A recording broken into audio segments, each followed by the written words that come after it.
Love, live, life. Life can be glorious and hideous. Stick your feet to the ground. Don't think you are counted out. Don't let the wind pull you and tear you apart. Let yourself live freely and love, and you'll be happy. No limits. Just keep on. Hey guys, and welcome back to another Iron Will podcast with me, Shane Warner, and John Chase. So what this podcast is all about is we are trying to get stories from people that have been through a traumatic experience in their lives and came out a different person. Yeah, they have all created an iron will. So what is an iron will? A burning determination that cannot be stopped or hindered by anything, willing to do anything to get a desired outcome, extremely resilient. So what we like to say is just keep punching. Yeah. So sit back and relax, and we're going to start the show. And today we have Nate Lytle. How I know Nate from is he posted something on Extreme Ownership, the group page Extreme Ownership, about his TBI, and he posted pictures of his. Was that just a fake skull or? No, that was actually the mold. They did a cast, a mold of my actual skull. So Wow. You'll see on the photo. There's a big chunk. It's about a fifth of my skull. It was removed. It was shattered. Yeah, so that was a pretty hard hit. Yeah. And yes, so I just want to have you kind of introduce yourself, and you can talk until June 4th, 2007 if you want to, and that's when you suffered your brain injury. So Sure. Yeah, just a little background of leading up to June 4th. My background is kind of grew up in a Christian home, and it wasn't all peachy, of course. I have a big brother, a couple years older than me.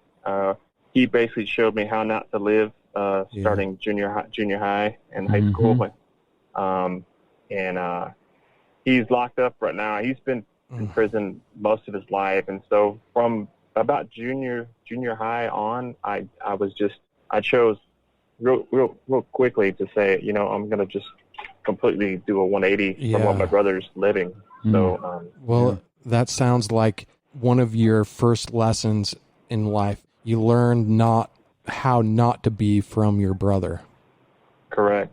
Yeah, that was a huge impact he made in my life. Yeah. And, when you're young, I had a little sister too, and so I just took the responsibility at, like I said, once again at junior high. My brother left, and so I just had to take care of my little sister and getting her to school, walking home, both of us and stuff, and always cleaning the house and all those things because both my parents worked, and I didn't know at a young age that I was taking on all that.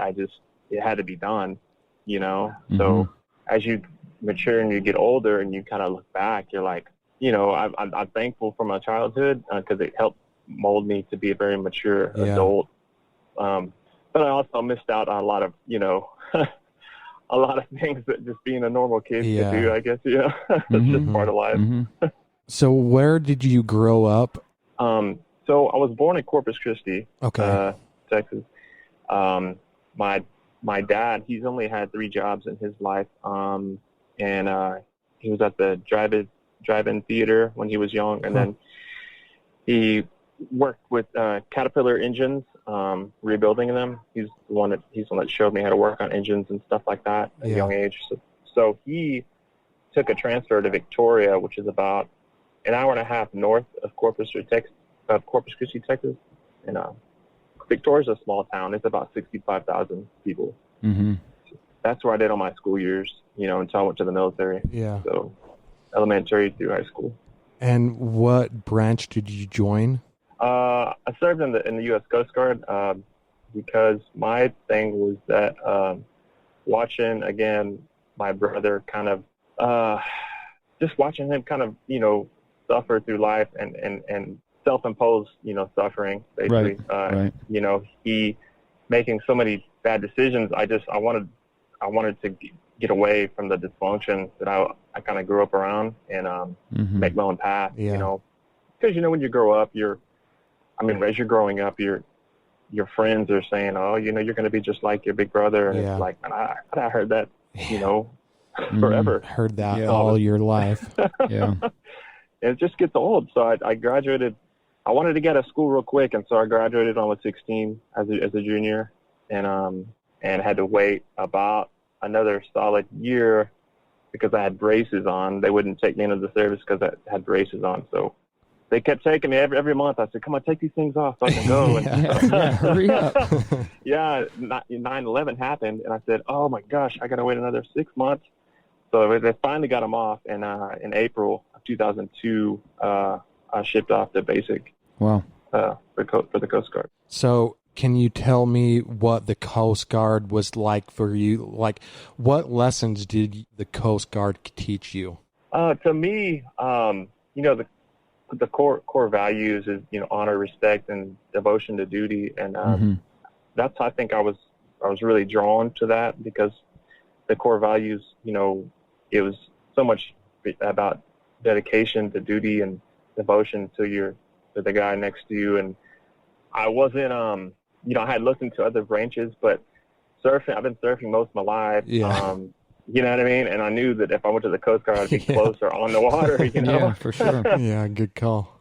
Yeah, and just once again, growing up with my brother, I just, I wanted to give back more than I could take. And I wasn't raised with a family where firearms were all around me all the time. I didn't shoot a firearm until I got to basics, so that was all new to me. And so the Coast Guard was a life-saving service, and so I wanted to go and do search and rescue. And, just give where I could, Yeah, that makes sense. So, so that was what got me into that. And then so many things that I learned within those 4.5 years. Learning how to. It was so humbling to be.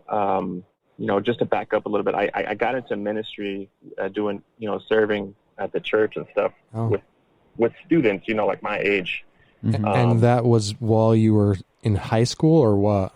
Right. Okay. It was just kind of a freak thing that happened. And so, and I had the opportunity to serve and lead a small Bible study. And, I didn't know that was what it was going to turn into. And then, feeling empowered at a young age, and it was really a great feeling again to be able to serve and give back. So sure. So when I was in fast forward a little bit, when I was in the service, I knew that would be another way to serve, physically, but the mental part of it was super challenging because I had never experienced loss of life. Yeah, right. At a young age, 18 and 19 years old, I wasn't really, I'd say, prepared. I don't know if you can be at that age, but you're thrust into that once you sign that check. If you sign, you're in there. So, but once again, it made me just grow up real quick. And I think that's what any branch will do to you. Like, it forces you, because they take usually young kids, 18, 19, and it forces you to grow up fast. Right, totally.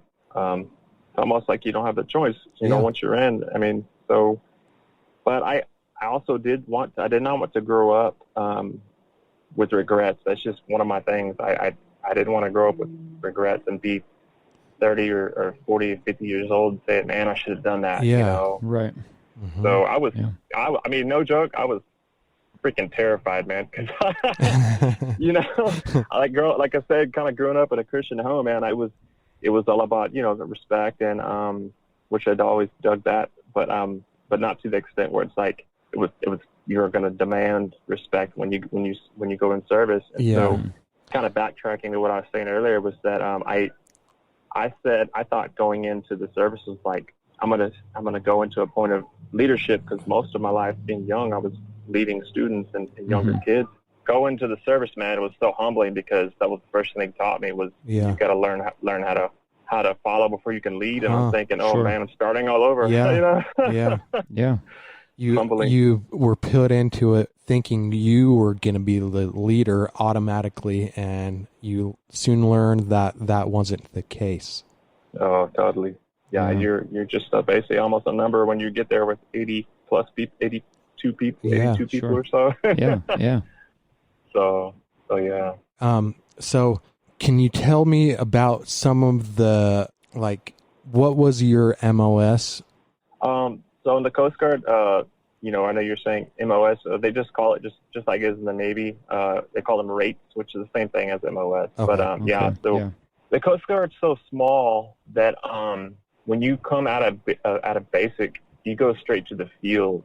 So you're either going to be on a cutter, which is our smaller ships, or a small boat station doing search and rescue and law enforcement on the water.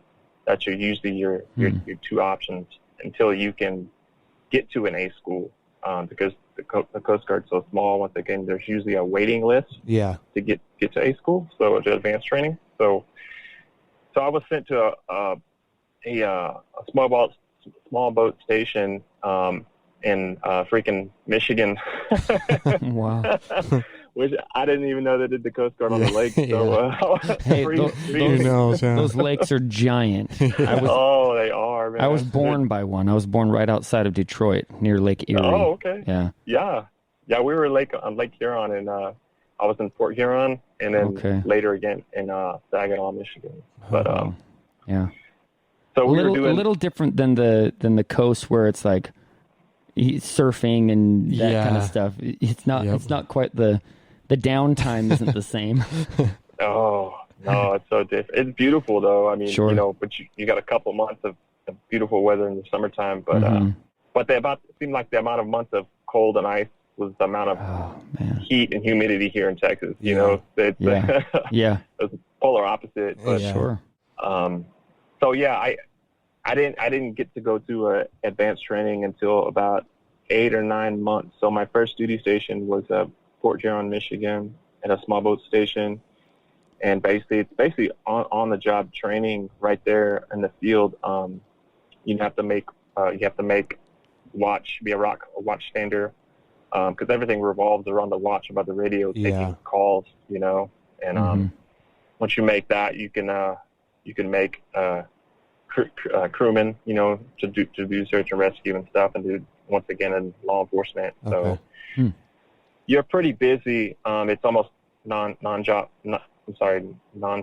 training. And it was I would say it was so challenging once again for me mentally, because I was not, you know, when I thought of okay, search and rescue, you know, this is what we're going to be doing, I automatically thought of you know, search and rescue is you search and you find every person. I never once thought it would be search and recovery as a body recovery. And that's hard on the frozen lakes. You know, it was a lot of shock, and So did you have to like do stuff for Michigan State or save people?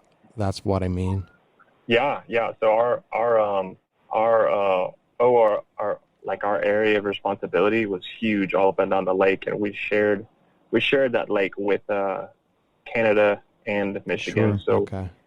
And once again, we're so small, man. You know, our small boats, and so we patrolled nonstop. And, you know, once again, you're 18 and 19 years old, and you're all of a sudden you get a call in the middle of the night, and it's kind of you can think about almost like the fireman, you know, getting a call at the station, and just everybody rolls out, you know, and you're on boats. But it was a real challenge once again, just because it was not what I envisioned. You know what I mean? Like I said, I had thought we save everybody. I was ignorant. I was young. I was 18 years old, man. You know? Yeah. Well, that's probably it's because you watch movies, and when we watch movies, we're like, oh yeah, it's all. They go out there, they save everybody. You're a hero. Everyone's still alive. Yeah, right. Or they're almost dead, and then you save them. Yeah. Right. Very dramatic. So I want to know: did you suffer your traumatic brain injury while you were serving? No, actually. Okay, so I